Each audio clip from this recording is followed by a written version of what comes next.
예수님이 이스라엘 백성들, 특히 주님 앞에 나오는 인생들에 대해서 피하시는 모습을 본문 가운데 보게 됩니다. 이 본문의 내용을 우리가 알기 위해서 당시의 상황을 먼저 배경 이해를 하는 것이 도움이 되리라 생각됩니다. 예수님 당대에 일반 서민들의 삶을 주도했던 크게 네 종파의 부류들이 있었습니다. 서민들의 신앙을 주도했던 바리새파들이 있었죠. 이 바리새파의 사람들은 하나님의 율법에 생명을 걸었던 인생들입니다. 그래서 철저하게 하나님의 말씀에 의한 하나님의 나라가 메시아를 통해서 이루어지기를 가장 열망했던 이들이 바리새파 그들입니다.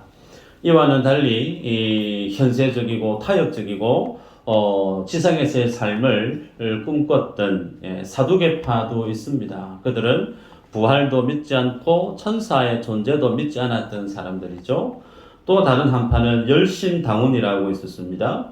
이들은 어떠한 방법을 동원해서더라도 때로는 과격한 방법이 필요하다면 그것을 동원해서더라도 로마로부터 다시금 강대한 이스라엘을 회복하기를 꿈꿨던 열심당원들이 있었습니다.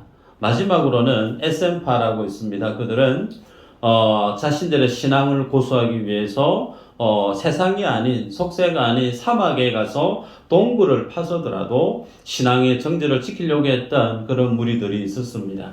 그런데 그들이 예수님 당대의 신앙의 주류로 그 시대를 이끌었던 종파가 되어질 수 있는데 중요한 것은 예수님은 이 모든 사람들에게 하나같이 버림을 받았다는 거예요.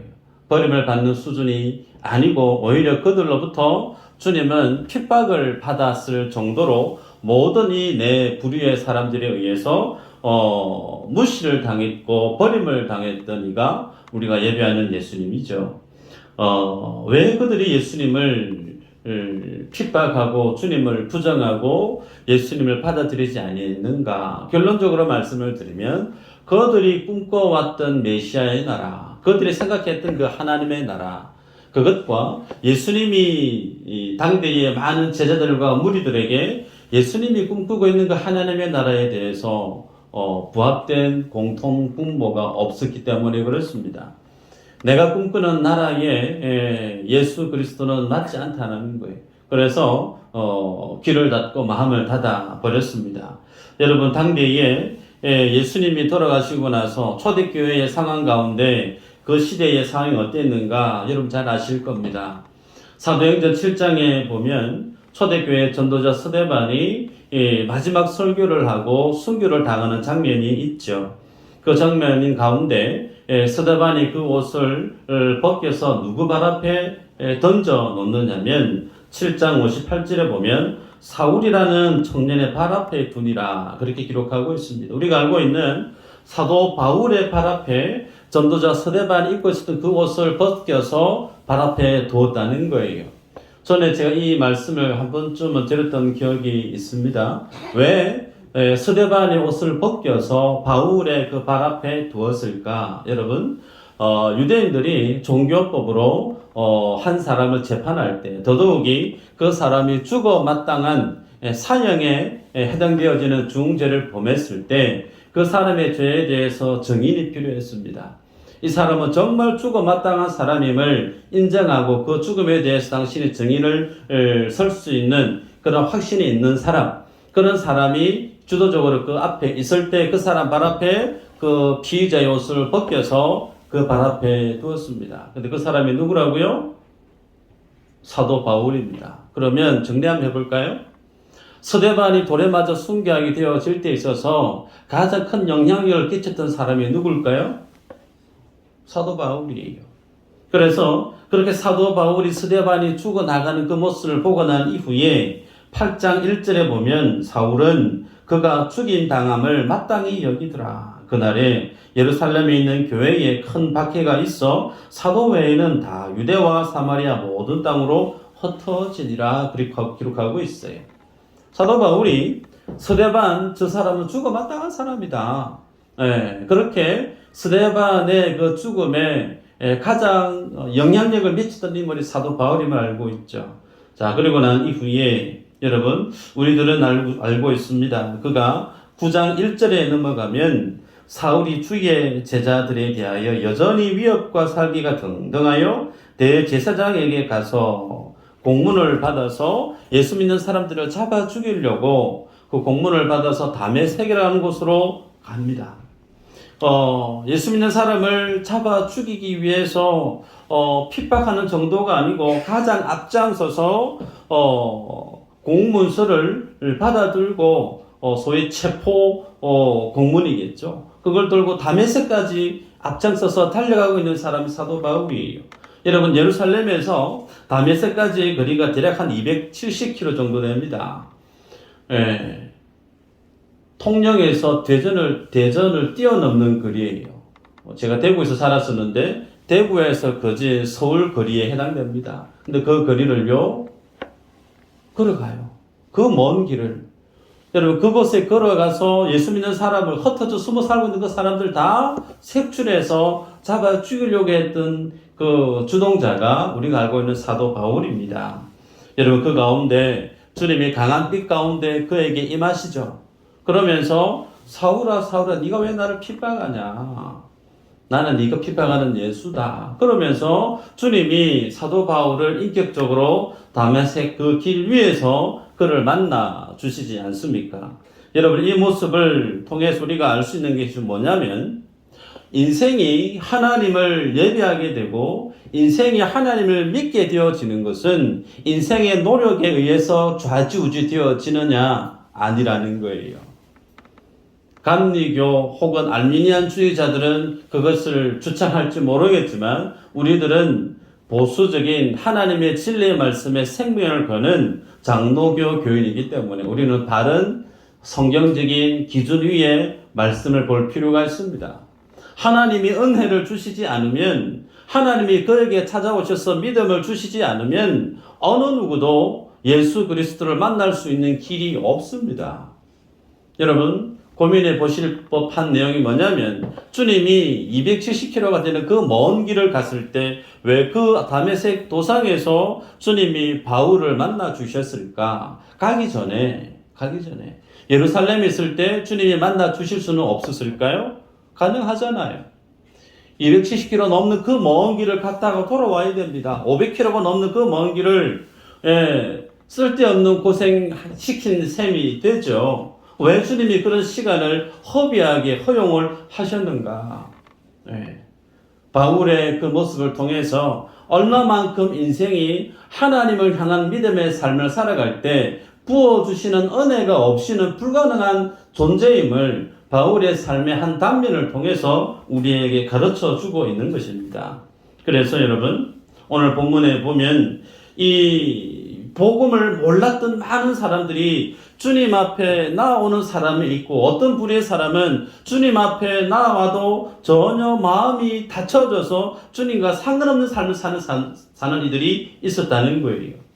여러분, 본문에 보면 12절 이후로 보면 주님 앞에 나오는 많은 사람들이 있었습니다. 각양각색의 상황이 있고 필요가 있었죠. 그 필요를 주님이 다 채워주십니다. 그리고 난 다음에 12절에 보면 자기를 나타내지 말 것을 경고하고 있는 주님을 봅니다. 주중에 여러분들이 이 큐티 우리 교회에서 기록하고 있는 큐티 본문대로 말씀을 보신 분이 계시면 아실 겁니다. 나병 환자를 주님이 고쳐주신 적이 있으세요. 그런데 그 나병 환자가 고침을 받고 난 다음에 예수님께 어떤 말씀을 들었느냐면 아무에게도 보이지 말고 제사장에게만 가서 네가 고침받은 것을 보이고 그에 준하는 예물을 드려서 네가 고침받은 것을 드러내 보이라. 그런데 그 나병 환자가 너무나 기쁜 나머지 내가 고침받았다라는 그 사실을 온 동네방네 소문을 내고 말았죠. 결국은 주님이 가버나움에서 더 이상 사역을 하지 못하고 한적한 곳으로 그 동네를 떠나서 숨어서 지냈던 내용 우리는 앞서 보았습니다. 여러분, 인생들이 주님 앞에 나왔던 그 모든 모습들, 주님은 그들의 필요를 채워주셨습니다. 그런데 그 모습이 주님이 이 땅에 오신 주된 메인에 해당되어지는 목적인가? 그거 아니라는 거예요. 주님을 만나기 위해서 많은 사람들이 몰려들었지만 오히려 주님의 그 모습은 그들을 피해서 다녔던 모습이 오늘 우리가 보았던 내용 속에 드러나죠. 여러분, 이 모습 우리가 알아야 됩니다.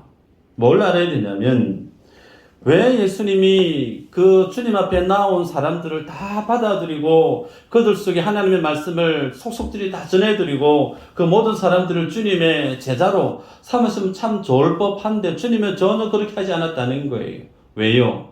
주님이 이 땅에 오신 목적과 주님 앞에 나온 무리들이 찾았던 그 목적이 달랐다는 겁니다. 다시 얘기합니다.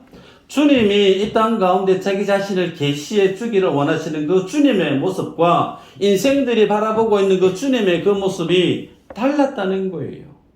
그것을 주님이 아셨기에 자신의 모습을 더 이상 드러내 보이지 않기 위해서 숨으시는 주님의 모습이 복음서에 기록되어지고 있다는 거죠. 이 사실은 우리에게 왜 중요한가? 여러분, 우리가 내가 알고 있는 예수 그리스도, 그 내가 알고 있는 예수 그리스도, 내가 믿고 있는 예수 그리스도, 그에 대한 분명한 사실이 어디에 근거해 있느냐가 정말 중요합니다. 만약에 주님이 자기 자신을 나타내 보이셨던 성경이 정말 보게 하시는 예수 그리스도를 내가 제대로 만나지 않고 내가 생각하고 있는 예수님, 내가 그리고 있는, 내가 주관적으로 내가 경험했던 내만의 삶들 속에 내가 경험했던 예수 그리스도 그분만을 내가 붙들고 살아가게 되어지면 자칫 내 믿음의 모습이 어떤 사람들과 비슷하게 닮아가지게 되느냐면 예수님과 상관없이 살았던 바리새인과 사두개인과 에센파 열심당원들처럼 주님과 상관없는 삶을 사는 신앙으로 변질되어질 수도 있다는 겁니다. 자, 그렇다면 본문을 통해서 한번 볼까요? 7절, 8절 이후로 보면 무리들이 주님 앞에 몰려왔을 때 주님이 바닷가로 물러나시는 모습을 봅니다. 이미 예수님은 그 앞장에 많은 일들을 행하셨기 때문에 이미 예수님을 따라다녔던 무리들도 있었고, 읽었던 본문에 보면 유대, 예루살렘, 이두메, 요단강 건너편, 두로와 시돈까지 두루 모든 지경에 예수 그리스도가 어떤 분인지에 대한 소문이 들려진 거죠. 그래서 많은 사람들이 주님 만나기 위해서 주님 있는 곳으로 몰려왔다는 거예요. 여러분, 지도를 보시면 압니다. 두로와 시돈은 이스라엘의 서북쪽 가장 위쪽에 있는 지역입니다. 이방인들까지 주님 앞에 나와서 그 주님의 옷자락이라도 손을 대 봤으면 좋겠다. 왜요? 그 주님 만나서 내 인생에 풀리지 않는 문제를 풀기 위해서 그랬다는 겁니다. 심지어 오늘 읽었던 본문에 보면 12절 이후로 많은 병자와 귀신 들린 자들 주님이 고쳐주셨는데 귀신들이 부르짖어 얘기합니다. 당신은 하나님의 아들이니이다. 아이러니하게도요, 예수님을 가장 먼저 알아차렸던 이들이 귀신들이에요. 귀신들. 주님의 제자들이 아니고 귀신들이. 그러면서 그 모습 앞에 주님이 뭐라고 말씀하시느냐면 자기를 나타내지 말라고 경고를 많이 했다고 마가는 기록하고 있습니다. 전체적으로 예수님이 주님 앞에 나오는 무리들과 상당한 거리를 두고 있는 모습을 보게 되죠. 이러한 행동을 하는 주님의 그 모습의 그 의도는 좀 전에 말씀을 드렸지만 주님 앞에 나오는 그들의 목적과 그들을 바라보고 있는 주님의 목적이 달랐기 때문에 그렇습니다. 여러분, 그들만 그러할까? 아니요. 오늘날 많은 사람들이 교회의 문턱을 넘어오는 경우 이와 동일한 케이스가 허다히 많습니다. 여러분, 내가 몸이 아파요. 내 가정에 문제가 있습니다. 혹은 내 사업에 큰 어려움이 있어요. 내 인생에 정말 풀어야 될 큰 숙제가 있습니다. 그거 들고 주님 앞에 나오는 것이 잘못된 것인가? 아니요. 잘못된 거 아니에요. 그거 옳은 걸음 맞습니다. 귀한 걸음 맞아요. 그런데 주님 우리에게 원하시는 것이 그것이 전부인가? 그것이 전부이면 어떻게 해요? 주님은 숨으시더라는 거예요.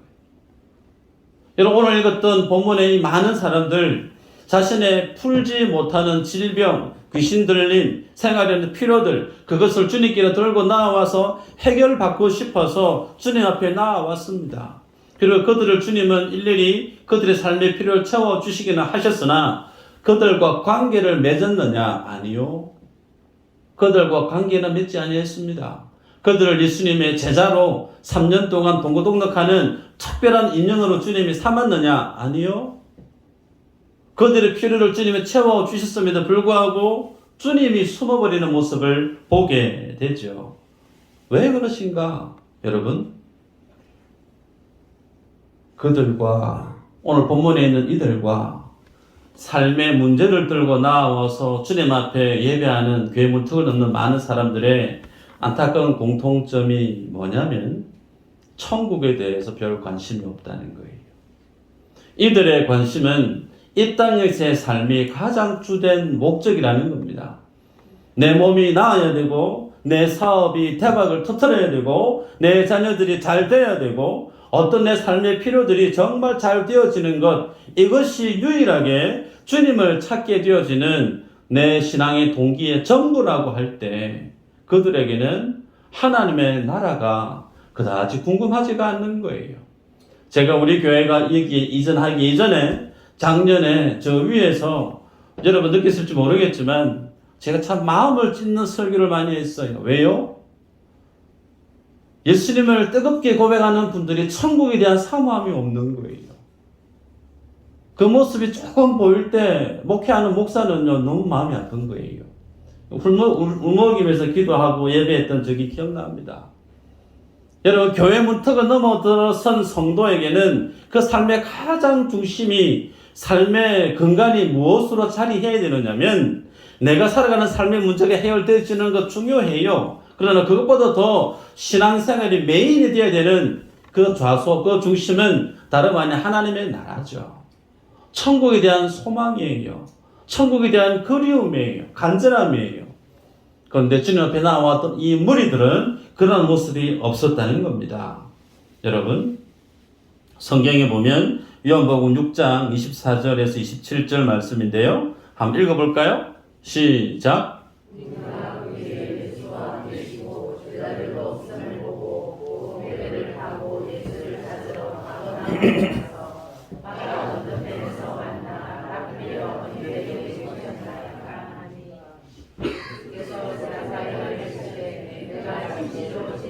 너희에게 이르노니 너희가 나를 찾는 것은 표적을 본 까닭이 아니요 떡을 먹고 배부른 까닭이로다. 썩을 양식을 위하여 일하지 말고 영생하도록 있는 양식을 위하여 하라. 이 양식은 인자가 너희에게 주리니 인자는 아버지 하나님께서 인치신 자니라. 아멘. 이 말씀을 보면요, 예수님이 이 공생의 사역을 하시는데 많은 무리들이 몰려왔을 때 그 주님 앞에 나온 그 무리들을 주님이 어떤 사람들로 정의하느냐면 썩을 양식을 위한 인생들이라고 얘기합니다. 썩어 없어질 양식을 위해서 사는 인생들. 그러면서 주님이 그들에게 권면하기를 영생하도록 하는 양식을 위해서 살아야 된다. 그렇게 했을 때 무리들이 그러면 그것이 무엇이며 하나님의 일은 또 뭐냐고 물었을 때에 주님이 그들에게 설명합니다. 29절에 예수께서 대답하여 이르시되 하나님께서 보내신 일을 믿는 것, 그것이 하나님의 일이니라 그렇게 말씀했습니다. 정리하면요, 영생하도록 있는 양식, 그것과 하나님의 일이 동일하게 무엇으로 귀결되어지고 있느냐면 하나님이 보내신 그의 아들 예수 그리스도를 믿는 것, 그것이 곧 영생이고 그것이 곧 하나님이 가장 기뻐하는 일이다라고 합니다. 썩을 양식을 위해서 사는 인생이 아닌 하나님이 보내신 예수 그리스도를 믿는 것, 그것이 하나님이 가장 기뻐하는 일이고 그것이 곧 영생이다, 그렇게 설명을 하신다는 거죠. 그러고 난 이후에 주님이 자기 자신을 설명합니다. 나는 생명의 떡이다. 나는 생명의 떡이다. 그렇게 자기 자신이 영생이고 구원임을 설명했을 때 주님 앞에 그 말씀을 들었던 많은 무리들이 어떻게 반응했냐면 말씀이 너무 어렵다. 그러면서 다들 고개를 설레설레 젓고 주님 곁을 다 떠나가 버립니다. 그리고 난 이후에 그들은 예수님을 다시금 따라다니지 아니했다라고 성경 기록하고 있죠. 이 말씀을 보면 여러분 우리들은 압니다. 예수 그리스도가 곧 말씀이고 예수 그리스도가 곧 생명이고 천국이고 예수 그리스도가 곧 빛이고 예수가 우리의 모두 전부라는 거예요. 그래서 이 사실을 누가 알 수 있느냐? 하나님이 그 사람에게 은혜를 부어준 자만이 예수를 제대로 알 수 있다라는 겁니다. 오늘 본문에 보면 이 예수 그리스도를 누가 가장 먼저 제대로 알고 있었느냐면 11절에 보니까 더러운 귀신들 그렇게 기록하고 있죠. 그래서 그 더러운 귀신들이 예수님을 하나님의 아들이다라고 얘기했을 때 12절에 자기를 나타내지 말라고 많이 경고했다 기록합니다.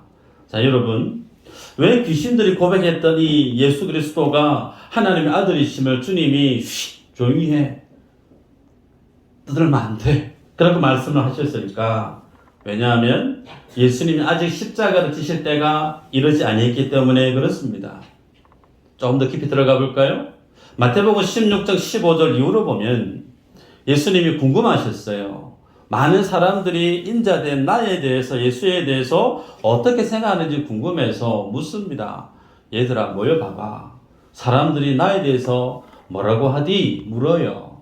설명을 쭉 합니다. 그러고 난 다음에 베드로에게 또다시 묻죠. 너는 나를 어떻게 생각하는데? 라고 물어요. 주는 살아계신 하나님의 아들이십니다. 라고 얘기를 하죠. 그 고백 위에 주님이 칭찬합니다. 이거 네가 혈육으로 알게 된 게 아니고 하늘에 계신 아버지께서 하신 일이다. 그러면서 예수 그리스도가 곧 하나님의 아들이다라고 하는 그 고백 위에 하나님께서 내 교회를 세우게 할 거야 라고 하나님의 축복을 하시고 인정하시고 칭찬하시는 말씀이 있죠. 여러분 이 만남, 이 사건 이후에 주님이 동일하게 뭐라고 얘기하시느냐면 제자들에게 경고하사 자기가 그리스도인 것을 아무에게도 이르지 말라 하시니라 그렇게 말씀을 해요. 오늘 이것 우리 마가복음의 본문과 맥을 같이 하고 있죠. 그러고 난 이후에 비로소 주님이 십자가에서 자신이 죽게 될 것이고 자기가 다시금 살아날 것을 주님이 설명하기 시작합니다. 그런데요, 이 말씀을 듣고 난 베드로의 반응이요. 뭐라고 얘기하냐면 16장 22절에 베드로가 예수를 붙들고 항변하여 이르되 주여 그리 마옵소서 이 일이 결코 죽게 미치지 아니하리이다. 절대 주님 십자가에서 죽는다는 그런 얘기 좀 하지 마세요. 그런 일은 안 일어납니다. 여러분 이 이야기가 어찌 보면 죽음의 길을 가야 되는 예수님께 들릴 때 인간적으로 보면 참 위로의 말이다 그렇게 여겨질 수도 있어요. 어떤 분이 시한부 판정을 받았습니다. 한 달 안에 당신은 죽을 수 있습니다. 그 얘기를 들었을 때 친구들이 듣고 에이 괜찮아 안 죽어 멀쩡해 내가 기도할 테니까 오래 살 거야 걱정하지 마. 그런 얘기를 내게 전해주는 친구 있다 생각해 보십시다. 여러분 그 말이 위로가 될까요 안 될까요? 위로가 되죠. 오히려 정반대로 정말 그렇구나. 그럼 빨리 죽을 준비해야 되겠네. 그 얘기하면 마음이 상하잖아요. 그런데 베드로가 지금 그렇게 했다는 거예요. 그런데 베드로가 그 얘기를 했을 때 주님이 정색을 하십니다.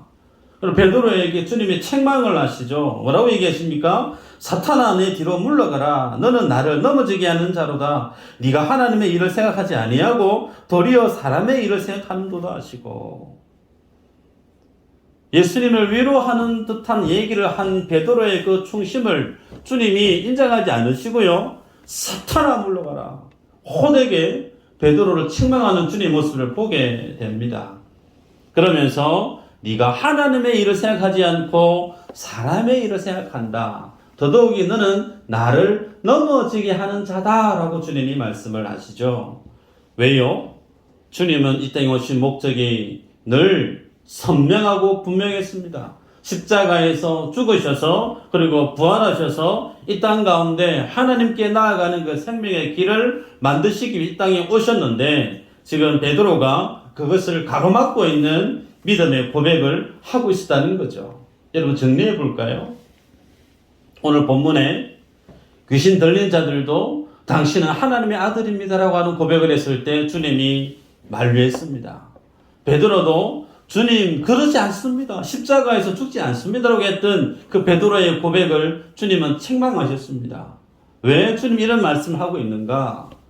서두에 말씀드렸던 것처럼 예수님이 누군지, 주님이 왜 이 땅에 오셨는지 알지 못한 채 내 눈에 비쳐있는 예수님을 주인으로 삼았던 많은 사람들은 한 가지입니다. 주는 그리스도시요 살아계신 하나님의 아들입니다라는 그 믿음의 고백이 정말 대단한데, 그 고백의 정점에는 무엇이 있느냐면 예수 그리스도를 인해서 내가 행복하게 살아야지, 예수 그리스도로 인해서 내가 주님이 임금이 되어지면, 나라를 건국하게 되어지면 내가 한 자리 차지해야지. 그 신앙의 고백 위에 주를 향한 하나님의 마음이 담겨있는 것이 아니고 오롯이 나의 필요와 나의 욕심이 그 신앙의 고백 위에 있음을 주님이 보셨다는 거예요. 너는 나를 넘어지게 하는 자다. 여러분, 예수님 이 땅에 공생의 사역을 시작하실 때 사단이 주님을 시험했습니다. 시험하시면서 첫 시험하시면서 바로 너는 십자가에서 죽어야 돼, 그렇게 했던가요? 그렇지 않았습니다. 천하만국을 보여주면서, 영광을 보여주면서 내한테 한번 절 한번 해봐봐. 그러면 이거 다 니한테 줄게. 무슨 얘기죠? 십자가 지지 말고 네가 이 땅에서 유명한 사람이 되어져서 정말 천하만국을 다스리는 그런 나라의 주인 되어 내가 해주겠다, 그 뜻 아닙니까? 근데 주님이 그것을 거절하시죠. 거절하십니다. 그 시험을 통과해 버립니다. 그리고 오롯이 주님은 십자가의 길을 향해서 묵묵히 걸어가시죠. 예수님의 그 생명의 길을 사단은 처음부터 넘어뜨리려고 했는데, 그 넘어뜨리려고 했던 동일한 예수에 대한 이상을 누가 지니고 있었느냐? 베드로가 지니고 있었다는 거예요. 그래서 주님은 그런 이상을 지니고 있는 사람들이 몰려올 때에 주님은 숨어버리셨다는 거예요. 그들을 떠나버리셨다는 겁니다. 말씀을 맺습니다. 여러분, 많은 사람들이 예수 그리스도 앞에 나옵니다. 그런데 그 예수님 앞에 나오는 주된 목적이, 동기가 무엇인지를 오늘 성경은 우리에게 무겁게 질문을 던집니다.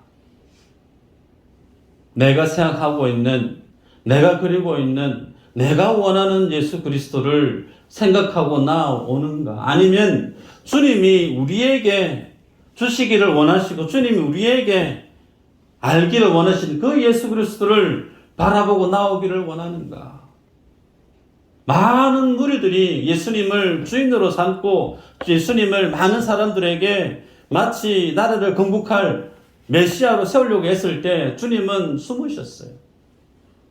그리고 홀로 주님은 그 십자가의 길을 가셨습니다. 그리고 죽으셨고, 그리고 부활하셨어요. 내가 꿈꿨던 메시아가 아닐 때 많은 무리들은 예수님을 향해서 돌을 던졌습니다. 혹은 내가 찾았던 메시아의 모습이 아닐 때 그 어느 누구도 예수님 곁을 지킬 리가 없죠. 다 도망가 버렸습니다. 주님 홀로 묵묵히 예수님이 하나님께로부터 받았던 그 사명을 다 완수해내시고 난 이후에 어떻게 하셨죠?